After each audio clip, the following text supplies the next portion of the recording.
So this is how we do this prank. First, go into the fridge and locate this little switch. When you push down on it, it turns off the light, and that's pushed down when the fridge is closed by the door. Sometimes it's on the side and sometimes it's on the top. Anyway, get some tape and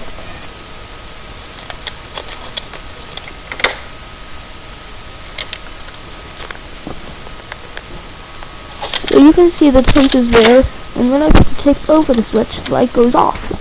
So you can put the tape over the switch and close the door, and then when somebody opens the door, they'll think the light is burned out.